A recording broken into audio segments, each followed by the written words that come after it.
નમસ્કાર વિદ્યાર્થી મિત્રો, ફરી આજે મળવાનું થયું. જય શ્રી કૃષ્ણ દરેક વિદ્યાર્થી મિત્રોને. વિદ્યાર્થી મિત્રો, મિતેશ દુધાણી યુટ્યુબ ચેનલની અંદર આપ દરેક વિદ્યાર્થી મિત્રોનું ફરી એક વખત હાર્દિક સ્વાગત છે. આજે આપણે જે ટોપિકની વાત કરવાની છે, ટોપિકનું નામ છે કંપનીની મર્યાદા. અને આગળના ટોપિક વિશે આપણે વાત જો કરી હોય તો એ વાત હતી કંપની વિશેના ફાયદા, બેનિફિટ્સ ઓફ કંપની. આજે વાત કરી છે લિમિટેશન્સ ઓફ કંપની. કંપનીની મર્યાદા જણાવો. કંપનીની મર્યાદાઓ. પહેલો મુદ્દો છે લાંબી અને ખર્ચાળ સ્થાપના વિધિ. બીજો મુદ્દો છે ધારાકીય નિયંત્રણો. ત્રીજો મુદ્દો છે વહીવટી ખર્ચમાં વધારો. ચોથો મુદ્દો છે આપખુદશાહી વહીવટ. પાંચમો મુદ્દો છે રહસ્યોની જાળવણીમાં મુશ્કેલી. છઠ્ઠો મુદ્દો છે નીતિ વિષયક નિર્ણયોમાં વિલંબ. સાતમો મુદ્દો છે ઓછી પરિવર્તનશીલતા. આઠમો મુદ્દો છે સટ્ટાખોરીને ઉત્તેજન. અને નવમો મુદ્દો છે સમાજને ગેરફાયદા.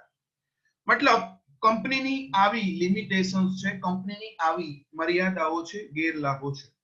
એક પછી એક મુદ્દાને સવિશેષ જોઈએ. પહેલો મુદ્દો, કંપનીની સ્થાપના લાંબી છે અને ખર્ચાળ સ્થાપના વિધિ જોવા મળે છે. કારણ તો કે જ્યારે એકાકી પેઢી વ્યક્તિગત માલિકી હતી અને ભાગીદારી પેઢી હતી, એની સરખામણીમાં જો કંપની વિશે વાત કરીએ તો એની સ્થાપના વિધિ લાંબી, જટિલ અને ખર્ચાળ છે.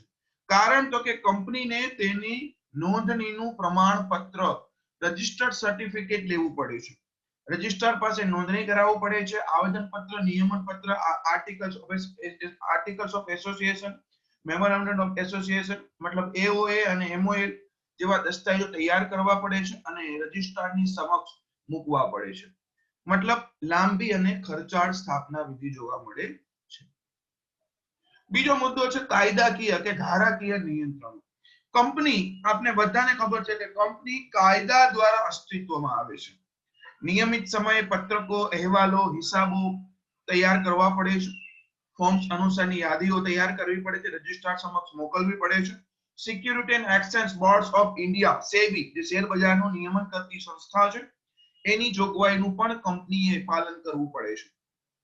ત્રીજો મુદ્દો છે વહીવટી ખર્ચમાં વધારો.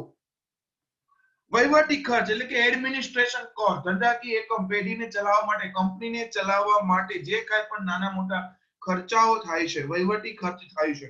દાખલા તરીકે નિષ્ણાતને બોલાવવા પડે છે, મીટિંગ અનુસાર નિષ્ણાતોને ઊંચી ફી આપવી પડે છે, વિશિષ્ટ અધિકારીઓ જે હોય છે, અધિકારીઓને આકર્ષક પગાર આપવા પડે છે, રિસર્ચ સંશોધન થાય છે, પ્રોડક્ટ મેનેજરો નવી નવી રિસર્ચ કરતા હોય છે, એમને ખર્ચ અનુસારની ફી આપવી પડે છે. એટલે વહીવટી જે ખર્ચ છે એ ખૂબ વધારે જોવા મળે છે અને વહીવટી ખર્ચ વધી જાય છે. તો લાંબી ખર્ચાળ સ્થાપના વિધિ, ધારાકીય કે કાયદાકીય નિયંત્રણ, વહીવટી ખર્ચમાં વધારો. ચોથો મુદ્દો છે આપખુદશાહી. આપખુદશાહી મતલબ સભ્યોને જે કાંઈ પણ નામની સત્તા મળવાની હોય એ સત્તા એ સભ્યો ભોગવે તો છે, પરંતુ ઘણી વખત સંચાલકીય એકમની અંદર એ સત્તાનો ગેરઉપયોગ જોવા મળે છે. આપખુદશાહી વલણ જોવા મળે છે. સભ્યોને કાયદા દ્વારા ઘણા બધા હકો આપવામાં આવતા હોવા છતાં તેઓ કંપનીમાં માત્ર નામની જ સત્તા ભોગવે છે. અને શેર દીઠ મતાધિકાર હોવાને કારણે કેટલીક વ્યક્તિઓ જૂથ રચી એટલે કે મિત્ર સંગઠન જૂથ બનાવી સંચાલન પર કાબુ મેળવે છે અને પોતાની ઈચ્છાનો અમલ થવા દે છે. પાંચમો મુદ્દો છે રહસ્યની જાળવણી. સિક્રેટ જળવાતું નથી, અથવા તો સિક્રેટને જે કંપનીની અંદર ઘણા બધા સભ્યો હોય છે તો જે રહસ્ય, જે સિક્રેટ છે એ ઘણી વખત હિસાબોની અંદર અથવા તો શેર કે ડિબેન્ચરોની અંદર એ મતલબ પ્રસિદ્ધ કરવું પડતી હોય બાબતો, નોંધ લેવી પડતી હોય, એટલે જે સિક્રેટ છે સિક્રેટ રહેતું નથી. કંપનીએ તેના વાર્ષિક હિસાબો ફરજિયાત ઓડિટ કરાવીને સભ્યોને કે રજિસ્ટ્રારને આપવા પડે. એટલે જો તમે હિસાબો કે રજિસ્ટ્રાર સમક્ષના જે કાંઈ પણ ડોક્યુમેન્ટ છે છુપાવો તો સામે તમારા જે શેર ખરીદનારાઓ છે, જે શેર હોલ્ડરો છે, એની સંખ્યા ઘટી જતી હોય છે. એટલે તમે અહીંયા કંઈ છુપાવી શકતા નથી. બીજી ઘણી બાબત છે, કાયદા અનુસારની બધી જ બાબત તમારે રજિસ્ટ્રારને સમક્ષ, સભ્યોની સમક્ષ, શેર હોલ્ડરો સમક્ષ મૂકવી પડે છે. એટલે ડિબેન્ચર પરત, બોનસ, શેરને લગતી બધી જ બાબતો, વાર્ષિક હિસાબોને લગતી, ખર્ચાઓને લગતી તમામ વિગતો તમારે ઓડિટ મુજબ મૂકવી પડે છે. એટલે તમે અહીંયા જાણી જોઈને કોઈ વસ્તુ રહસ્ય છુપાવી શકતા નથી. છઠ્ઠો મુદ્દો છે નીતિ વિષયક નિર્ણયોમાં વિલંબ. નીતિ વિષયક નિર્ણય જ્યારે લેવામાં આવે છે ત્યારે કંપની પોતાના સ્વરૂપમાં પરિવર્તનશીલતાનું તત્વ છે એ ઓછું હોય છે. બની શકે કે સભા બોલાવવામાં આવે એ પહેલા જ સભ્યોને નિશ્ચિત દિવસો પહેલા નોટિસ મોકલવી પડે છે. એટલે જે કંઈ પણ નિર્ણય તમે લો છો, ફોર એક્ઝામ્પલ આજે તમારે કોઈ સભા ગોઠવવાની છે અને 2-5 દિવસ અગાઉ તમે જ્યારે સભ્યોને સભા અંગેની નોટિસ મોકલો છો, આ એક નીતિ વિષયક નિર્ણય થયો અને જો એમાં વધારે બાંધછોડ થાય, ઘણી વખત નિર્ણય લેવામાં વિલંબ થઈ જાય તો એ સમય મર્યાદા ચૂકી જતા હોઈએ છીએ. એટલે આવી બધી બાબતો પણ બનતી હોય છે કંપનીની અંદર. 7મો જે મુદ્દો છે એ ઓછી પરિવર્તનશીલતા. વૈયક્તિક માલિકી અને ભાગીદારી કરતા કંપનીનું સ્વરૂપ પરિવર્તનશીલતામાં ઓછું છે. એટલે કે કેટલાક સંજોગોની અંદર કેન્દ્ર સરકાર અને અદાલતની પરવાનગી લેવી પડતી હોય છે. એટલે પરિવર્તનશીલતા ઓછી છે. સટ્ટાખોરીને ઉત્તેજન.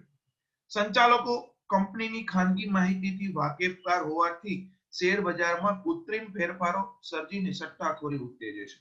સટ્ટાખોરી છે એ આજકાલ ખૂબ વધારે જોવા મળે છે. ભાવને લગતી અથવા તો આંકડાઓને લગતી જે ફેરફારો થતા હોય છે, ખાસ કરીને કંપનીના સીઈઓ છે કે કોઈ પણ એવા અધિકારીઓ છે જે સટ્ટાખોરીને ઘણી વખત ઉત્તેજન આપતા હોય છે. અંદર ખાને હોય છે આ બધું. અને અંતિમ મુદ્દો મર્યાદાનો છે કંપનીનો, એ છે સમાજને ગેરફાયદા. કામદારોની હડતાલ, માલિકો દ્વારા તાળાબંધી આવી શકે અને આ સમાજના જે હિસ્સેદારો છે, માલિકો અને કામદારો જે કંપનીમાં કામ કરે છે, સમાજના હિસ્સેદારો છે, સમાજના અંગ છે, એટલે સમાજને આ બધું ભોગવવું પડે છે. માનવી કરતા મૂડીનું મહત્વ વધારે હોવાથી ઈજારાશાહી પ્રવેશાય છે, ઈજારાશાહી દૂષણો પ્રવેશે છે. સમાજમાં આવક અને સંપત્તિની અસમાન વહેંચણી થાય છે. મતલબ સમાજને પણ અહીં કંઈક ને કંઈક ગેરલાભ, સમાજને પણ અહીં કંઈક ને કંઈક મર્યાદાઓ ઊભી થતી જોવા મળે છે. Thank you so much my dear friend. આજે આપણે જે ટોપિકની વાત કરી છે કંપનીની મર્યાદા, આપણે કોઈ તકલીફ હોય, સમજ ન હોય તો નીચે મારો મોબાઈલ નંબર છે, આપ મને WhatsApp કરી શકો છો અને જરૂરથી કોમેન્ટની અંદર લખી શકો છો. Thanks for watching, like and comment. હજુ મિત્રોએ હજુ પણ આ ચેનલને સબસ્ક્રાઇબ નથી કરી તો ચોક્કસથી સબસ્ક્રાઇબ કરજો. આપ દરેક વિદ્યાર્થી મિત્રોનો ખૂબ ખૂબ આભાર. આ ચેનલને 1000 સબસ્ક્રાઇબ કરતા પણ વધારે સબસ્ક્રાઇબ અત્યારે મળી ચૂક્યા છે. આપના દહે દિલથી શુક્રિયા દરેક વિદ્યાર્થી મિત્રોનો, દરેક મિત્રોગણોનો. Follow us Mitesh Dudhani, Facebook, Insta, Twitter and YouTube.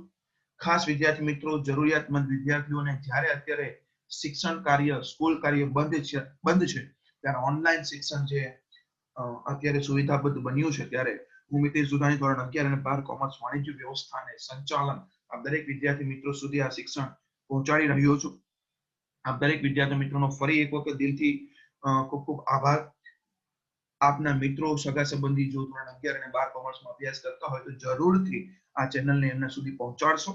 ફરી એક વખત જય શ્રી કૃષ્ણ દરેક વિદ્યાર્થી મિત્રોને. Thank you.